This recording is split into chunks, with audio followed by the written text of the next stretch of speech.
करवीर निवासिनी श्री अंबाबाई देवी मंदिराच्या मुख्य छताला काही ठिकाणी गळती लागली आहे। त्यामुळे नागरिकांमध्ये तीव्र प्रतिक्रिया उमटत आहेत। या पार्श्वभूमीवर श्री अंबाबाई मंदिराची आज काही सामाजिक कार्यकर्त्यांनी पाहणी केली। कोट्यावधी रुपये खर्च करून मंदिर विकास आराखड्याचं काम सुरू झालंय। हे काम शास्त्रशुद्धरित्या दर्जेदार पद्धतीने झालं पाहिजे।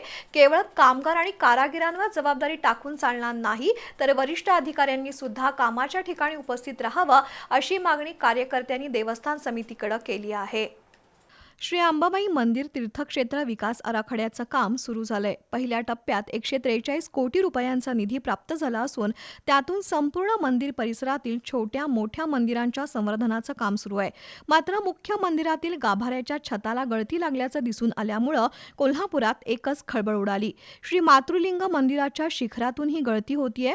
मंगळवारी इंद्रजित सावंत, दिलीप देसाई, हर्षल सुर्वे यांच्यासह अन्य काही कार्यकर्त्यांनी मंदिरात सुरू असणाऱ्या कामांची पाहणी केली।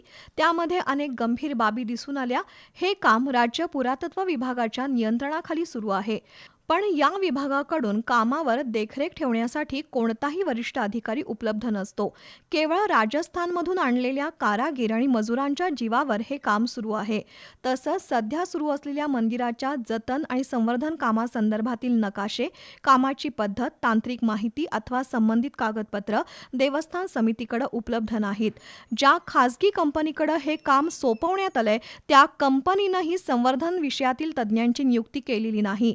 संवर्धनाचं काम सुरू असताना परिसरातील शिलालेख तसंच अन्य मंदिरातील आणि ओवऱ्यातील देवदेवतांच्या मूर्ती काढून ठेवल्या आहेत आणि त्यांची योग्य काळजी घेतलेली नाही। गरुड मंडपातील 8 खांबांना तडे गेले आहेत। या सर्व विषयांवर चर्चा करण्यासाठी शुक्रवारी जिल्हाधिकाऱ्यांनी व्यापक बैठक बोलवावी अशी मागणी कृती समितीनं केली आहे। यावेळी देवस्थान समितीच्या सचिव वर्षा साळुंखे, व्यवस्थापक महादेव दिंडे, अमोल पाटणकर, विक्रम राठोड, दिलीप देसाई यांच्यासह अन्य मान्यवर उपस्थित होते।